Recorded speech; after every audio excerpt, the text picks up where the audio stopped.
ഗുരുപാദവും തിരുപാദവും നമസ്കരിച്ച് ഇന്നത്തെ വീഡിയോയിലേക്ക് കടക്കാം. 1928 സെപ്റ്റംബർ 20 ഗുരുദേവൻ സമാധിയാവുകയാണ്. 21 കേരളമൊട്ടാകെ ഗുരുദേവൻ്റെ സമാധി ദിനമായിട്ട് കൊണ്ടാടുകയും ചെയ്യുന്നു. അപ്പോൾ ഈ അവസരത്തിൽ ഗുരുദേവൻ പറഞ്ഞ ആ ശിവതത്വത്തിൻ്റെ സന്ദേശങ്ങൾ, ആ ആശയങ്ങൾ എല്ലാവരും ഒന്ന് ഓർത്തു നോക്കേണ്ടത് ആവശ്യമാണ്. അപ്പോൾ നമ്മൾക്കതിനെപ്പറ്റി ഒന്ന് ആലോചിക്കാം, ചിന്തിക്കാം. ഗുരുദേവനോടുള്ള ആ ഒരു ഗുരുദക്ഷിണ പോലെ നമ്മൾക്ക് അതിനെപ്പറ്റി ഒന്ന് ചിന്തിച്ചാലോ? അതായത് ശ്രീനാരായണ ഗുരുദേവൻ പ്രചരിപ്പിച്ച ആ സന്ദേശങ്ങളെ, ആ ഒരു ആശയങ്ങളെ പുറന്തള്ളുന്നവരും ശ്രീനാരായണ ഗുരുദേവനെ ആക്ഷേപിച്ച് പറയുന്നവരും ഇന്നും ഈ കാലഘട്ടത്തിലുമുണ്ട്.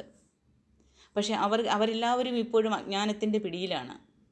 അജ്ഞാനത്തിൻ്റെ ഇരുട്ടിൽ ഇരിക്കുന്നവർക്ക് മാത്രമേ ഗുരുദേവൻ്റെ ആശയങ്ങളെയും തത്വങ്ങളെയും പുറന്തള്ളാനും ഗുരുദേവനെ അവഹേളിച്ച് സംസാരിക്കാനും പറ്റുള്ളൂ. അല്ലാത്ത ഒരാളും ഗുരുദേവൻ്റെ ആശയങ്ങളെ തള്ളിപ്പറയില്ല. ആ ഗുരുദേവൻ എന്ന് പറഞ്ഞ മഹാത്മാവ് ജനങ്ങളിലേക്ക് എത്തിക്കാൻ ശ്രമിച്ചത് അത്രയ്ക്ക് പവിത്രമായ കാര്യങ്ങളാണ്. അതായത് നീ തേടുന്ന ദൈവമെന്ന് പറഞ്ഞ ശക്തി അത് നീ തന്നെയാണ്, നിന്നിൽ തന്നെയാണ്, നീയാണ് എന്നാണ് ഗുരുദേവൻ പറഞ്ഞത്. അപ്പോൾ ആ ഒരു തത്വം, ആ ഒരു ശിവതത്വം അതാണ് പലരെയും ഇന്നും വഴികാട്ടുന്നത്. പക്ഷേ പലരും ഇന്ന് അവഹേളിക്കുന്നത്. ഗുരുദേവൻ്റെ ജീവിതവും അദ്ദേഹത്തിൻ്റെ ശിവതത്വവും സമൂഹത്തിലുണ്ടായ മാറ്റങ്ങളും ഇന്നത്തെ ലോകത്തിനുള്ള പ്രസക്തിയും അദ്ദേഹത്തിൻ്റെ സമാധിയുടെ യഥാർത്ഥ അർത്ഥവും എല്ലാം നമ്മൾ ഈ ഒരു അവസരത്തിൽ ആലോചിക്കേണ്ടുന്നതാണ്. ഗുരുദേവൻ്റെ സമാധിയെ പോലും നിന്ദിച്ചും അവഹേളിച്ചും പുച്ഛിച്ചും അതിനെപ്പറ്റി പരാമർശിച്ചും നിറയെ പേര് ഇന്നും പറയുന്നുണ്ട്, ഈ കാലഘട്ടത്തിലും പറയുന്നുണ്ട്. പക്ഷെ അവർക്ക് ഏതാണ് യഥാർത്ഥമെന്ന് ഇന്നും മനസ്സിലായിട്ടില്ല. ആ അജ്ഞാനത്തിൻ്റെ പുറത്താണ് അവർ പറയുന്നത്. ജാതിയുടെയും മതത്തിൻ്റെയും കൊടി പിടിച്ച് നടന്ന് അതിനെപ്പറ്റി പ്രസംഗിക്കുന്നവർക്ക് മാത്രമാണ് ഗുരുദേവൻ്റെ ആശയങ്ങളെ മനസ്സിലാക്കാൻ പറ്റാതെ പോകുന്നത്. അതല്ലാതെ ജീവനും കരുണയും എല്ലാം, സഹാനുഭൂതിയും സത്യസന്ധതയും പവിത്രതയും എല്ലാമാണ് ഈശ്വര സാന്നിധ്യം എന്ന് മനസ്സിലാക്കുന്ന ഒരാളും ശ്രീനാരായണ ഗുരുദേവൻ്റെ ആശയങ്ങളെ പുറന്തള്ളില്ല.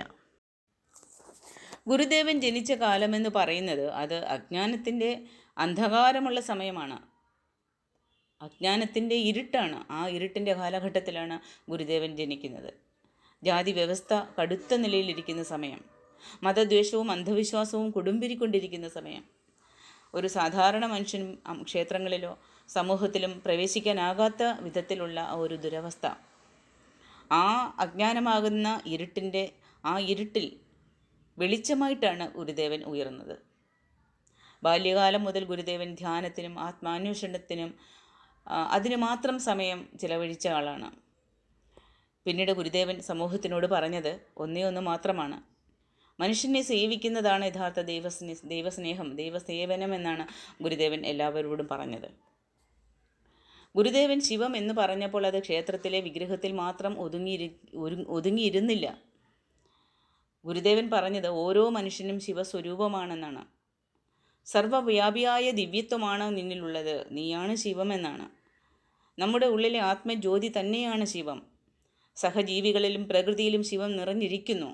ഒരാളെ അപമാനിക്കുന്നത് ശിവത്തെ അപമാനിക്കുന്നത് പോലെയാണ്. വിഗ്രഹാരാധനയിൽ മാത്രം ഒതുങ്ങുന്നില്ല ശിവഭക്തി. കരുണയും സമത്വവും സേവാഭാവവും, ഇതിലാണ് യഥാർത്ഥ ശിവഭക്തി ഇരിക്കുന്നത് എന്നാണ് ഗുരുദേവൻ എല്ലാവരോടും, ആ ആശയമാണ് എല്ലാവരിലേക്കും കൊണ്ടുപോകാൻ ശ്രമിച്ചത്. പക്ഷേ ആ ജനങ്ങളൊന്നും അതൊന്നും സ്വീകരിച്ചിരുന്നില്ല. ഇന്നത്തെ ഈ കാലഘട്ടത്തിലും അതിനെ അവഹേളിക്കുന്നവരുണ്ട്, പുറന്തള്ളുന്നവരുണ്ട് ആശയങ്ങളെ. കാരണം എന്താണെന്ന് ചോദിച്ചാൽ, ജാതി വ്യവസ്ഥയുടെ ആ ഒരു നീരാളി പിടുത്തത്തിലായിരുന്നു മനുഷ്യർ. ഇപ്പോഴും അത് തന്നെയാണ്. എല്ലാവരും ശിവസ്വരൂപം എന്ന് പലർക്കും അത് അസ്വീകാര്യമായി തോന്നുന്ന ഒരു കാര്യമാണ്. മനുഷ്യൻ തന്നെ ഓരോ മതങ്ങളെ വേർതിരിച്ച് ആ മതങ്ങളുടെ ആ ഒരു മതങ്ങൾക്കെല്ലാം ഓരോ അധികാരികളെയും കൽപ്പിച്ച്, അപ്പോൾ അവർക്കൊരു ഭയം, ഇത് ഇങ്ങനെ എല്ലാവരും ഒരേപോലാണ്, അല്ലെങ്കിൽ എല്ലാം ഒരു ശക്തിയാണ്, അല്ലെങ്കിൽ എല്ലാവരിലും ശിവമാണ് എന്ന് പറഞ്ഞു കഴിഞ്ഞാൽ അവരുടെ ആ സ്ഥാനവും അധികാരവും അവർക്ക് നഷ്ടപ്പെടുമെന്ന് അവർ ഭയപ്പെട്ടു. വിഗ്രഹാരാധനയിൽ മാത്രം പതിഞ്ഞ ഒരു മനസ്സായിപ്പോയി അവർക്ക്. ഓരോ രൂപങ്ങളെയും സങ്കല്പം ഉണ്ടാക്കി, ആ സങ്കല്പത്തിൽ ഓരോ രൂപങ്ങളെയും വിഗ്രഹങ്ങളാക്കി, ആ വിഗ്രഹങ്ങളെ ആരാധനയിലേക്ക് പോകുമ്പോൾ നിൻ്റെ ആഗ്രഹങ്ങളെല്ലാം സാധിച്ചു തരുന്നത് ഇവിടമാണ്, ഇതാണ് എന്ന് പറഞ്ഞ മനുഷ്യനെ, ആ അജ്ഞാനികളായ മനുഷ്യനോടത് പറഞ്ഞു കഴിഞ്ഞാൽ അവർ വിശ്വസിച്ച് തൻ്റെ ആഗ്രഹങ്ങളെല്ലാം സാധിക്കുന്ന ശക്തി അതാണ്. പക്ഷേ അവിടെ ഗുരുദേവൻ പറഞ്ഞത്, മനുഷ്യരൂപത്തിൽ ആ ഒരു ദൈവശിലയെ അവിടെ കൽപ്പിക്കുമ്പോൾ അവിടെ പോയി നീ തൊഴുത് നിൽക്കുമ്പോൾ നീ മനസ്സിലാക്കണം, നീ നിന്നെ തന്നെയാണ് തൊഴുന്നത്, നീ തന്നെയാണ് ദൈവം എന്നാണ് മനസ്സിലാക്കുക. അതാണ് ഗുരുദേവൻ പറഞ്ഞത്. ആത്മീയ അജ്ഞാനം ശിവത്തെ ഉള്ളിൽ കാണാൻ കഴിയാത്ത ഒരവസ്ഥയിലേക്ക് കൊണ്ടുപോയി. അപ്പോഴല്ല, ഇപ്പോഴും അത് തന്നെയാണ്, ഈ കാലഘട്ടത്തിൽ അത് തന്നെയാണ്. അപ്പോൾ അരുവിപ്പുറം ശിവപ്രതിഷ്ഠ അത് നടത്തുമ്പോൾ കൂടെ ഗുരുദേവൻ പറഞ്ഞ ആശയം ഒരു ജാതി, ഒരു മതം, ഒരു ദൈവം എന്ന സന്ദേശമാണ് എല്ലാവരിലേക്കും എത്തിച്ചത്. അപ്പോൾ ഇന്നത്തെ ഈ കാലഘട്ടത്തിൽ ശിവതത്വം, അദ്ദേഹം പറഞ്ഞ ആ ശിവതത്വം എന്താണെന്ന്, അപ്പോൾ ഈ നൂറ്റാണ്ടിലും അതും ഈ ലോകം ഓരോ വഴക്കുകളിലും കലഹങ്ങളിലും വിഭജനങ്ങളിലും കൂടിയാണ് പോയിക്കൊണ്ടിരിക്കുന്നത്. മതങ്ങൾ അങ്ങോട്ടും ഇങ്ങോട്ടും കരിവാരി തേച്ചു കൊണ്ടിരിക്കുകയാണ്. യുദ്ധങ്ങൾ, പ്രകൃതിനാശം, മനുഷ്യരുടെ അന്യോന്യ ദേഷ്യം, കലഹം, ഒരു വീടുകളിലിരിക്കുന്ന ആൾക്കാർ തമ്മിലുള്ള ചേർച്ചയില്ലായ്മ എല്ലാം. അപ്പോൾ ഗുരുദേവൻ്റെ ശിവതത്വം ഇന്നത്തെ ഈ കാലത്തിനും അത്യന്തം പ്രസക്തമായ ഒരു കാര്യമാണ്. ജാതിമത ഭേദമില്ലാതെ സഹോദരങ്ങൾ പോലെ ജീവിക്കണം. കരുണയും സേവാഭാവവും സഹജീവികളെ ശിവരൂപമായി കാണാൻ നിങ്ങളെ തയ്യാറാക്കും. പ്രകൃതിയും ശിവസ്വരൂപമാണെന്നുള്ള ഒരു ചിന്ത വരുമ്പോൾ പ്രകൃതിയെ സംരക്ഷിക്കാൻ തോന്നും. ഞാനാണ് ശിവരൂപം എന്ന ഒരു തോന്നലുണ്ടാകുമ്പോൾ ഒരു ധൈര്യമുണ്ടാകും. ആ ധൈര്യത്തിലൂടെ ആത്മവിശ്വാസം വർദ്ധിക്കും. ഏത് പ്രതിസന്ധിയിലും നമ്മൾ തളർന്നു പോകാതെ കാത്തുരക്ഷിക്കും. പക്ഷേ അതാണ് പലരും ഇപ്പോൾ അത് മാർക്കറ്റിംഗ് ആക്കിക്കൊണ്ടിരിക്കുന്നത്. ശിവോഹം, ഞാനാണ് ശിവൻ. ആ ഒരു ബോധം ഓരോരുത്തർക്കും വരുമ്പോഴുണ്ടല്ലോ, അവർക്ക് നല്ലൊരു ധൈര്യം വരും മനസ്സിന്. ദൈവം എൻ്റെ കൂടെ ഉണ്ട്, അല്ലെങ്കിൽ ഞാനാണ്, എനിക്കെല്ലാത്തിനെയും തകർത്തെറിയാൻ പറ്റുന്ന ഒരു ശക്തിയാണ് ഞാൻ എന്നുള്ളൊരു ചിന്ത വരും. പക്ഷെ അതും ആ ശിവോഹം എന്ന മന്ത്രത്തിനെയും എല്ലാം ഇപ്പോൾ കച്ചവടമാക്കിക്കൊണ്ടിരിക്കുകയാണ്, ഏതിനോ. അപ്പോൾ എല്ലാ മനുഷ്യരും നാളെ ഈ ഗുരുദേവൻ്റെ സമാധി ദിനം ആചരിക്കുന്ന ഓരോ വ്യക്തികളും മനസ്സിലാക്കേണ്ടത്, അല്ലെങ്കിൽ അതിനെപ്പറ്റി അറിയുന്ന എല്ലാ വ്യക്തികളും മനസ്സിലാക്കേണ്ടത് ഒരേ ഒരു കാര്യമേ ഉള്ളൂ. അവനിലുള്ള ദൈവാംശത്തെ തിരിച്ചറിയുക. മാനസിക ശക്തി, ആത്മീയ വെളിച്ചം, സാമൂഹിക ഉത്തരവാദിത്വമായിട്ട് ഓരോ മനുഷ്യനും അത് ഏറ്റെടുക്കുക. അതാണ് ഗുരുദേവനോട് കാണിക്കുന്ന ഒരു സ്നേഹമെന്ന് പറയുന്നത്, ഗുരുദേവനോടുള്ള ഒരു ആചരണം എന്ന് പറയുന്നത് അതാണ്. ഫോട്ടോയ്ക്ക് മുന്നിൽ വിളക്ക് കത്തിച്ചുകൊണ്ടോ പ്രാർത്ഥിച്ചതുകൊണ്ടോ ഏതെങ്കിലും സ്തോത്രങ്ങൾ ആലപിച്ചതുകൊണ്ടോ അല്ല ഗുരുദേവനോടുള്ള ഒരു കടപ്പാട് കാണിക്കേണ്ടത്. ഗുരുദേവൻ തന്നിരിക്കുന്ന ആശയങ്ങളെയും ആ ഒരു സന്ദേശങ്ങളെ തൻ്റെ ജീവിതത്തിലേക്ക് പകർത്തി മറ്റുള്ളവരിലേക്കും അത് കാണിച്ചു കൊടുത്ത് അവരിലേക്കും അത് പകർത്തി കൊടുക്കുക എന്നുള്ളതാണ് ഓരോ ഗുരുദേവൻ്റെ പിന്തുടർച്ചക്കാരും ചെയ്യേണ്ട കാര്യം. ആ ദിവ്യാത്മാവ് ഈ സമാധി നിലയ്ക്ക് മുമ്പ് വരേക്കും ആഗ്രഹിച്ചിരുന്നിരിക്കും. ഞാൻ നല്ലൊരു വെളിച്ചം ഇവർക്ക് പകർന്നു കൊടുത്തിരിക്കുന്നു. അത് എൻ്റെ ശിഷ്യന്മാർ, എന്നെ പിന്തുടർന്ന് വരുന്നവർ എല്ലാവരിലേക്കും അത് എത്തിക്കുമെന്നുള്ള ആ ഒരു ശുഭാപ്തി വിശ്വാസത്തോടെയാണ് അദ്ദേഹം കണ്ണടച്ചത് അവസാന നിമിഷം. അപ്പോൾ ആ ഒരു വിശ്വാസത്തെയാണ് നിങ്ങൾ മറ്റുള്ളവരിലേക്ക് എത്തിക്കേണ്ടത്. അത് ശ്രമിക്കുക. ഈ സമാധി ദിനത്തിൽ എല്ലാവരും അതിനൊരു പ്രതിജ്ഞ എടുക്കുക. ഒരു ജാതി, ഒരു മതം, ഒരു ദൈവം എന്നുള്ള ആ ഒരു തത്വത്തെ എല്ലാവരും അംഗീകരിക്കുക. അപ്പോൾ അതേപോലെ തന്നെയാണ് ഗുരുദേവൻ്റെ ഈ സമാധി ദിനത്തിൽ നമ്മൾ മറ്റുള്ളവർക്ക് കൊടുക്കേണ്ട സന്ദേശം എന്താണെന്ന് ചോദിച്ചാൽ, ശിവം പുറത്തല്ല, നമ്മുടെ ഉള്ളിലാണ്. മറ്റുള്ളവരിൽ ശിവത്തെ കാണുക, പ്രകൃതിയെ ശിവമായി കരുതി സംരക്ഷിക്കുക, ജാതി മതഭേദമില്ലാതെ ഒരുമിച്ച് ജീവിക്കുക. ഗുരുദേവൻ്റെ ഈ വാക്കുകൾ തന്നെയാണ് ഓരോ സമാധി ദിനങ്ങളിലും ഗുരുദേവൻ്റെ പിന്തുടർച്ചക്കാരെല്ലാവരും ചെയ്യേണ്ട കാര്യം. അതാണ് മനുഷ്യരെല്ലാം ഒരുപോലെ ജീവിക്കണം എന്നുള്ള ആ ഒരു തത്വം, അത് പ്രകൃതിയും പലവട്ടം മനുഷ്യനെ പഠിപ്പിക്കാൻ ശ്രമിച്ചു. പ്രകൃതി തന്നെ മനുഷ്യരെല്ലാവരും ഒന്നാണ്. നിൻ്റെ സ്വത്തും പണവും സുഖവും ജാതിയും മതവും ഒന്നുമല്ല നിനക്ക് വലുത്. മനുഷ്യൻ അങ്ങോട്ടും ഇങ്ങോട്ടും ഉള്ള ഒരു സഹകരണം, മനുഷ്യരെല്ലാം ഒരുപോലെയാണെന്നുള്ള ആ ഒരു തത്വത്തെ മനസ്സിലാക്കാൻ പ്രകൃതി എത്ര വട്ടം ആണ് ശ്രമിച്ചത്. അതൊക്കെ ഓരോ പ്രകൃതി ദുരന്തത്തിൽ കൂടെ നമ്മൾ നേരിട്ട് കണ്ടുകൊണ്ടിരുന്ന സംഭവമാണ്. പക്ഷേ ആ ഒരു സംഭവം കഴിഞ്ഞാൽ അടുത്ത നിമിഷം പിന്നെയും ഞാൻ എൻ്റേത് എനിക്ക് എന്നുള്ള രീതിയിലൂടെ പിന്നെയും കടിപിടി കൂടാൻ തുടങ്ങിയിരിക്കുകയാണ്. എന്ന് തീരുമെന്നറിയില്ല ഇതെല്ലാം. അപ്പോൾ ഗുരുദേവൻ്റെ ഈ സമാധി ദിനത്തിൽ അദ്ദേഹത്തെ ആദരിക്കുന്നത് വിഗ്രഹത്തിന് മുന്നിൽ വിളക്ക് കൊളുത്തിയോ പുഷ്പം സമർപ്പിക്കുന്നവരോ ഒന്നുമല്ല. അത് മനസ്സിലാക്കുക എല്ലാവരും. യഥാർത്ഥമായിട്ടുള്ള ആ ഒരു ആദരണം എന്താണെന്ന് ചോദിച്ചാൽ സമത്വം പാലിക്കുക, സ്നേഹവും കരുണയും പ്രകടിപ്പിക്കുക, സഹജീവികളെ ശിവരൂപമായി കാണുക.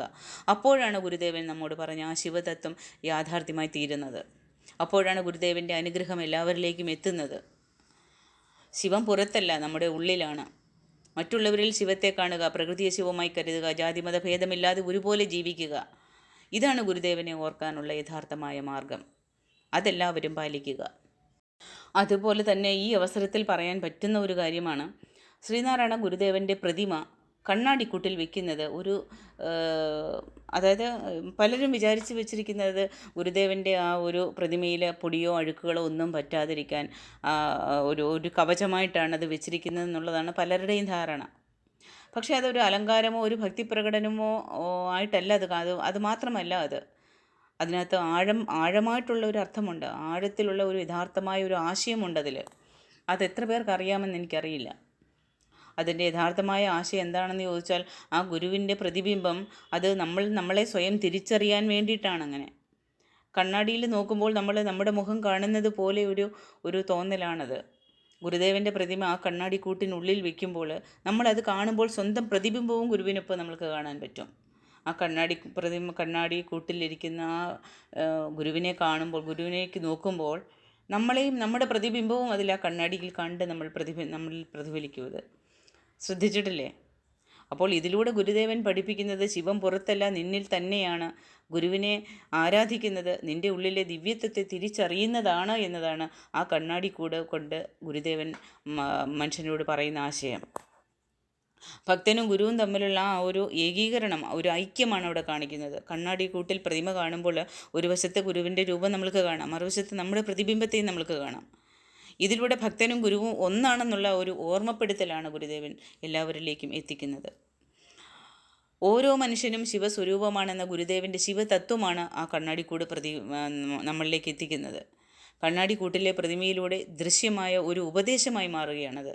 നീയാണ് ശിവം, നീയാണ് ഗുരുവിൻ്റെ പ്രതിബിംബം എന്നാണ് പറയുന്നത്. പുറത്തുള്ള വിഗ്രഹാരാധന അകത്തെ ആത്മബോധമാണ്. അതാണ് കണ്ണാടിക്കൂട്ടിലെ ഗുരുദേവൻ്റെ പ്രതിമയിലൂടെ നമ്മൾ മനസ്സിലാക്കേണ്ടത്. ഗുരുദേവൻ്റെ ആ ഒരു പ്രതിഷ്ഠ ചെയ്ത ശിവപ്രതിമകൾ പോലും ശിലയല്ല, ആത്മസത്യം ഓർമ്മിപ്പിക്കുന്ന പ്രതീകങ്ങളായിരുന്നു. അതേപോലെ കണ്ണാടിക്കൂട്ടിലുള്ള പ്രതിമയും നമ്മെ അകത്തേക്ക് തിരിഞ്ഞു നോക്കാൻ പ്രേരിപ്പിക്കണം. അതാണ് ഗുരുദേവൻ്റെ ആ ഒരു ഉദ്ദേശം, ആശയം അതായിരുന്നു. ഗുരുദേവൻ്റെ പ്രതിമ കണ്ണാടിക്കൂട്ടിൽ വെക്കുന്നത് ഗുരുവിനെയും ശിവത്തെയും പുറത്തല്ല, നമ്മുടെ ഉള്ളിലെ ആത്മജ്യോതിയിലാണ് കാണേണ്ടത് എന്ന ഒരു മഹത്തായ സന്ദേശമാണത്. അപ്പോൾ കൂട്ടുകാരെ, എല്ലാവരും ആശയങ്ങളെ ഉൾക്കൊള്ളുക. ശ്രീനാരായണ ഗുരുദേവൻ്റെ സമാധി ദിനത്തിൽ എല്ലാവരും ആ ഒരു ആശയത്തെ ഉൾക്കൊണ്ട് ജീവിതത്തെ മാറ്റാൻ ശ്രമിക്കുക. അതുമാത്രമാണ് ഞാൻ പറയുന്നത് ഈ വീഡിയോയിലൂടെ. അപ്പോൾ എല്ലാവർക്കും നല്ലൊരു ദിനം ആശംസിക്കുന്നു. നന്ദി, നമസ്കാരം. അടുത്ത വീഡിയോയിൽ കാണാം.